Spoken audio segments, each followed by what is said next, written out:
TDP ఈసీల మధ్య CM సమీక్షల వ్యవహారం ముదురుతోంది. Code అమల్లో ఉండగా సీఎం సమీక్షలో అధికారులు పాల్గొనడంపై ఈసీ సీరియస్ అవుతోంది. సమీక్షల్లో అధికారులు పాల్గొనడంపై సీఎస్ను వివరణ కోరారు సీఈఓ.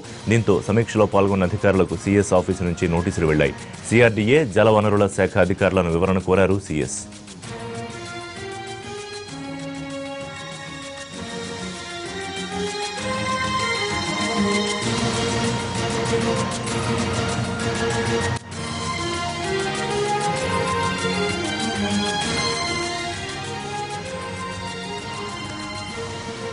టీడీపీ ఈసీల మధ్య సీఎం సమీక్షల వ్యవహారం ముదురుతోంది. కోడ్ అమల్లో ఉండగా సీఎం సమీక్షలో అధికారులు పాల్గొనడంపై ఈసీ సీరియస్ అవుతోంది.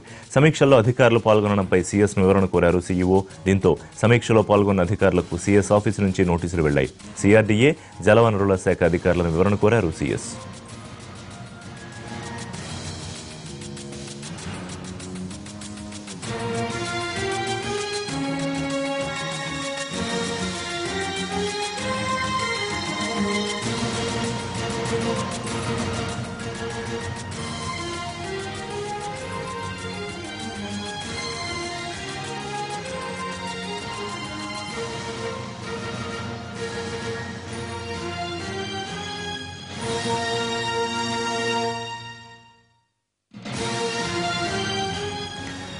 టీడీపీ ఈసీల మధ్య సీఎం సమీక్షల వ్యవహారం ముదురుతోంది. దీనికి సంబంధించిన పూర్తి డీటెయిల్స్ మా ప్రతినిధి రమేష్ ఆలూరి అందిస్తారు.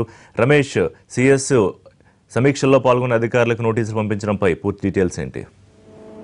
సార్వత్రిక ఎన్నికల్లో పోలింగ్ ఘట్టం ముగిసిన తర్వాత కూడా రకరకాల అంశాలపై వివాదాలు తెరపైకి వస్తున్నాయి. చర్చలు జరుగుతున్నటువంటి పరిస్థితిని మనం చూస్తున్నాం. ఇంకా రిజల్ట్స్ రావడానికి 35 days సమయం ఉంది. అప్పటి వరకు కూడా తాను సైలెంట్ గా ఉండలేను, ప్రజల సమస్యలు, రాష్ట్రంలో వివిధ శాఖల పనితీరుపై సమీక్షలు నిర్వహిస్తాను అనే విషయంలో ముఖ్యమంత్రి కాస్త పట్టుదలగానే ఉన్నారు. తాగునీటి సమస్య వంటి తీవ్రమైనటువంటి అంశాల పట్ల సైలెంట్ గా ఉండలేనటువంటి పరిస్థితి ఉంది. 35-45 రోజుల పాటు పాలన అంతా కూడా పక్కన పెట్టేసి కూర్చుంటే అది సరికాదనేటటువంటి అభిప్రాయంతో ముఖ్యమంత్రి ఉన్నారు. అందులో భాగంగా ఆయన రాష్ట్రంలో వివిధ శాఖల పనితీరు, వివిధ ప్రాజెక్టుల స్థితిగతులపై సమీక్షలు చేస్తా ఉన్నారు. మొదటి రోజు ముఖ్యమంత్రి 2 రోజుల క్రితం ఈ సమీక్షలను ప్రారంభించారు. అందులో భాగంగా ముందుగా పోలవరం పనితీరుపై ఆయన సమీక్ష జరిపారు. అనంతరం తాగునీటి, రాష్ట్రంలో ఉన్నటువంటి తాగునీటి ఎద్దడి నివారణకు అధికారులు ఎటువంటి చర్యలు తీసుకుంటున్నారు, నిధుల విడుదల విషయంలో ఎటువంటి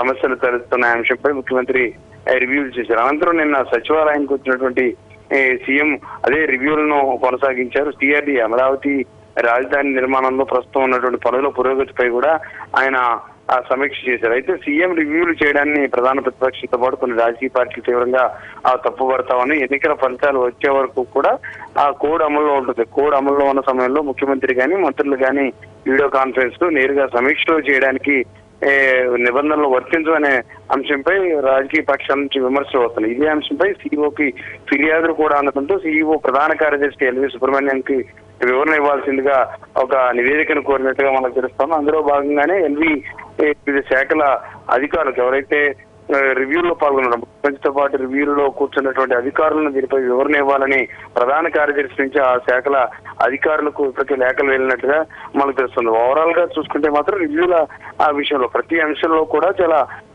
పర్టికులర్ గా ఈసీ కూడా చాలా పర్టికులర్ గా ఉంటుంది. వస్తున్నటువంటి ప్రతి ఫిర్యాదుపై కూడా చాలా లోతుగానే యాక్షన్ తీసుకుంటుంది అనేటటువంటి అభిప్రాయం ఈసీ వర్గాలు వ్యక్తం చేస్తా ఉంటే, పాలనా వ్యవహారాల్లో సాధారణంగా జరిగేటటువంటి అంశాలను కూడా ఎందుకు కుట్రకోణంలో చూస్తున్నారనే అభిప్రాయాన్ని అధికార పక్షం తెరపైకి తెస్తా ఉంది. రిషి.